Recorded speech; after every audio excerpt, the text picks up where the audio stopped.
nós vimos que o nosso estimador ideal, ele possui 4 propriedades. Aliás, ele possui mais propriedades, mas as que nós iremos tratar, que são majoritariamente cobradas em provas, são essas 4. O não viés, a consistência, a eficiência e a suficiência. Anteriormente, nós vimos a propriedade que versa sobre um estimador suficiente, que é aquele estimador que, a partir de uma dada amostra, ele capta todas as informações necessárias para um dado parâmetro populacional. E aí eu utilizei como exemplo a média. Se eu tenho uma dada população X e retiro uma amostra, ora pois, aqui eu tenho todas as informações suficientes para encontrar uma dada média.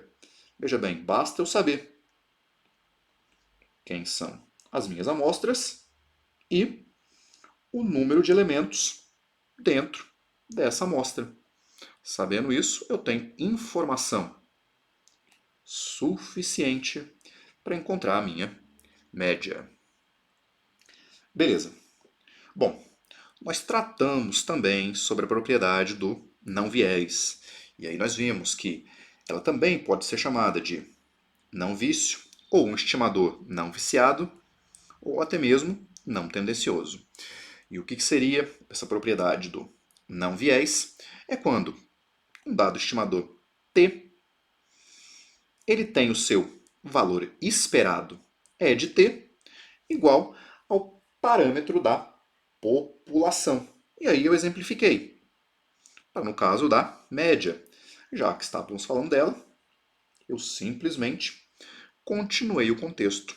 Se eu tenho um dado estimador t e o valor esperado desse t é igual ao parâmetro dessa população, o que eu posso inferir? Que esse meu estimador ele é não viesado. E a partir disso, pessoal, nós também vimos que o valor esperado do nosso erro, que também é chamado de viés do estimador, ele sempre vai ser igual a zero. Ou seja, o erro, que nada mais é do que a diferença do estimador menos o valor de t, ele vai ser igual a zero. Vamos deixar isso aqui destacado, porque isso é importante. Show de bola! E por último, no nosso último encontro, nós falamos brevemente sobre essa propriedade, que versa sobre a eficiência dos estimadores.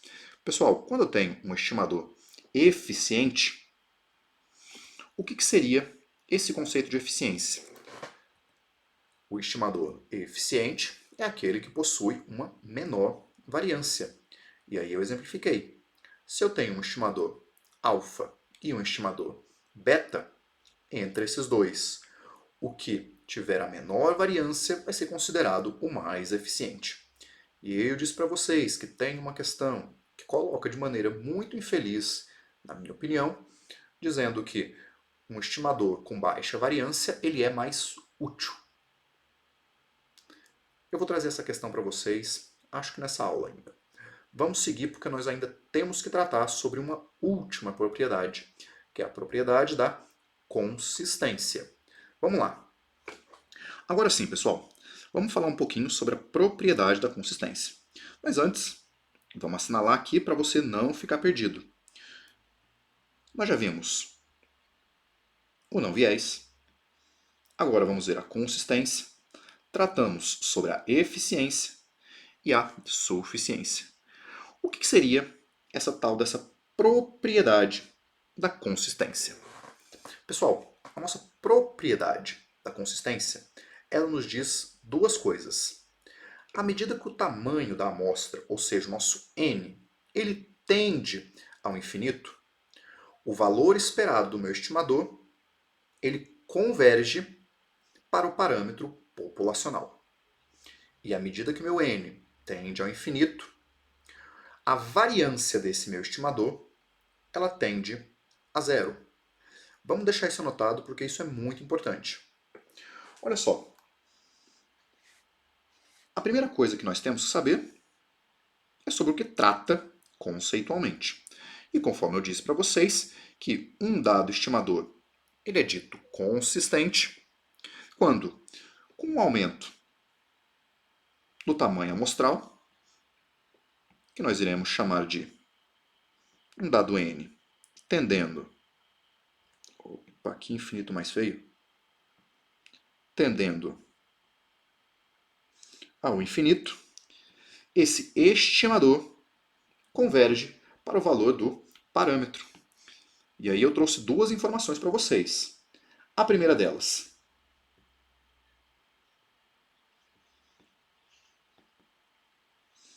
é essa que nós temos em tela. Quando eu tenho um n tendendo ao infinito, o valor esperado desse meu estimador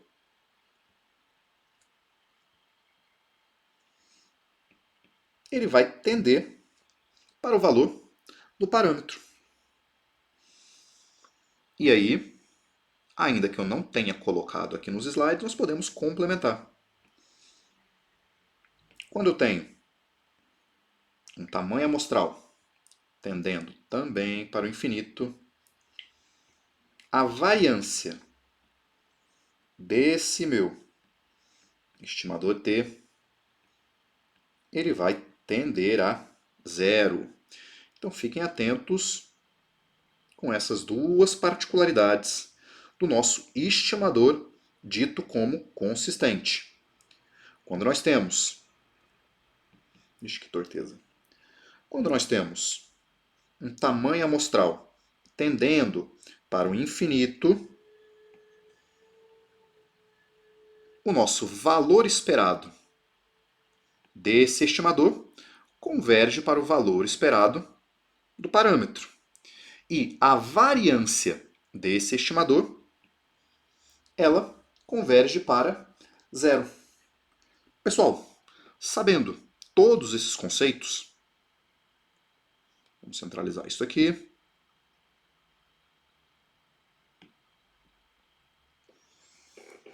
Nós temos bagagem mais do que suficiente para resolver uma maioria esmagadora de todas as questões que tratam sobre estimadores. Conforme eu disse no nosso último encontro, as questões elas tentam confundir o candidato sobre os conceitos, e aí diz que um conceito de suficiência é uma coisa, quando na verdade o texto ele está tratando sobre o conceito de eficiência, por exemplo, o conceito de não viés, por exemplo. Agora, tudo isso que nós falamos, para facilitar a sua vida, eu trouxe na forma de um quadro resumo. Olha só, veja, tudo, absolutamente tudo o que foi tratado no nosso encontro, eu sintetizei nesse slide. Vamos lá. O que seria, recapitulando, a propriedade do não viés? Um estimador não viesado é aquele que tem como valor esperado o valor do próprio parâmetro populacional. A consistência. Um estimador ele é dito consistente quando ele converge para o valor do parâmetro à medida que o número de observações ele aumenta, que foi aquilo que nós tratamos sobre o nosso n tendendo para o infinito. E aqui eu trouxe, né? Além disso, o nosso estimador consistente diz que, à medida que o nosso n, ou seja, o nosso tamanho amostral aumenta, a variância vai tender para zero. E a eficiência. O que seria um estimador eficiente? É aquele que possui menor variância. E para concluir esse quadro resumo, o conceito de suficiência. O nosso estimador suficiente é aquele que capta todas as informações sobre um dado parâmetro a ser estimado. E ele capta da onde?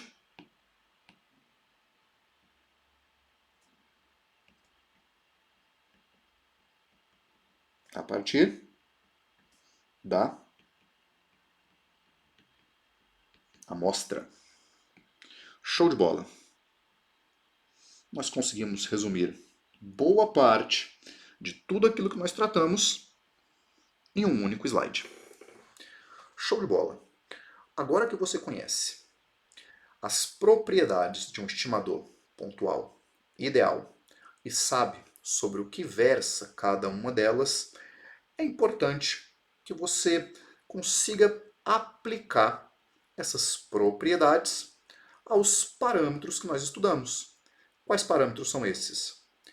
Média, variância populacional e amostral, desvio padrão, mediana. Pessoal, se nós formos aplicar essas propriedades a todos os parâmetros que nós conhecemos, nós ficaríamos uma vida aqui. O que eu fiz em um único slide para você? Eu sintetizei toda a informação baseado em quê? Em questões que já foram lançadas em prova de concurso público. E eu fiz um mapeamento desde 2022, sendo a questão mais recente que nós temos, da prova da Polícia Civil da Paraíba, até provas de 2009. E os parâmetros que são exigidos são os que eu trago aqui em tela para vocês. Esses parâmetros são, vamos lá ver. Olha só, pessoal. A média, a mediana. Eu já vi questão exigir conhecimento. Bom, vamos lá. Primeiramente, vamos falar dessa questão do SEBRASP, da PCPB, que foi exigida nesse ano de 2022, que nós estamos gravando esse curso. Pessoal, o que seria um estimador? Aliás, vamos lá, vamos ler o enunciado da questão. Se T for o estimador de um parâmetro populacional, θ, e aí, ó, tal que o valor esperado de T é igual a θ, o que é isso? Pessoal, se eu tenho um estimador T e o valor esperado desse T é igual ao parâmetro populacional, isso daqui é o quê? Conforme nós tratamos na nossa primeira aula, isso é o conceito de uma propriedade chamada estimador não viesado, não tendencioso ou até mesmo não viciado. Vamos voltar lá. Conforme nós tratamos, quando eu tenho um dado estimador T e o valor esperado desse estimador T é igual ao parâmetro da população, eu tenho um estimador não viesado. Então, o gabarito para essa questão, portanto, é a letra